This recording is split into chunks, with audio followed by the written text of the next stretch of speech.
আজ আমি নিয়ে নিয়েছি সবার পরিচিত ছোট্ট একটি ফল। এর উপকারিতা অনেক, তাই একে আমরা অমৃত ফলও বলে থাকি। এই আমলকি খাওয়ার জন্য সহজ একটি রেসিপি দেখাবো। এমনকি আপনারা কাঁচাও খেতে পারেন। আপনারা যদি কাঁচা খেতে চান তাহলে লবণ, কাঁচা লঙ্কা, ধনেপাতা বাটা দিয়ে খুব টেস্ট লাগে। তো এগুলোকে অনেক দিন ধরে ঘরে রেখে খাওয়ার জন্য ছোট্ট একটা রেসিপি দেখাবো। আমি এগুলোকে ভালো করে ধুয়ে নিয়েছি। এবার 10 মিনিট সেদ্ধ করতে দেব।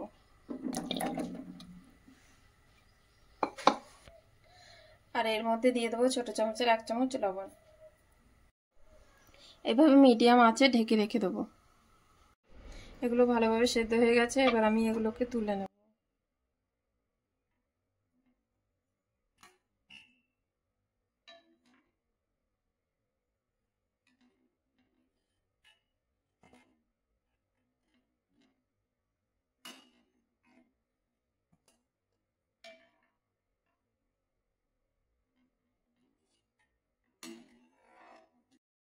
জলটা আমি ফেলবো না, এটা আপনারা জুস হিসেবেও খেতে পারেন।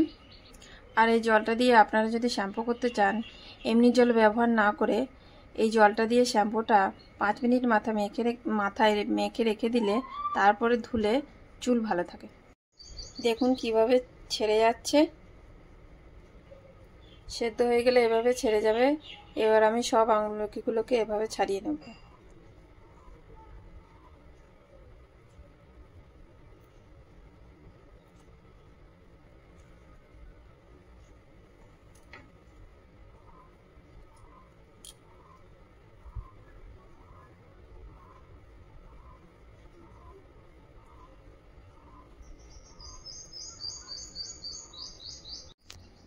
আমাদের সব আমলকি ছাড়ানো হয়ে গেছে। এবার এর মধ্যে দিয়ে দেবো একটু বিট লবণ।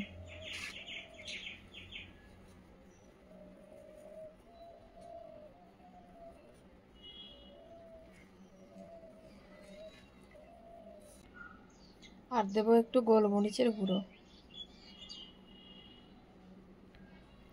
এভাবে সবগুলোকে মাখিয়ে নেব।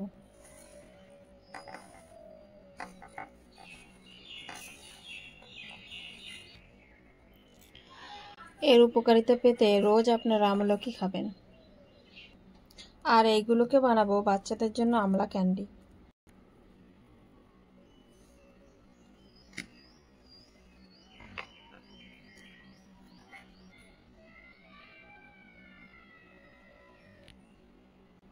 আর এখানে মেশাবো চিনির গুঁড়ো।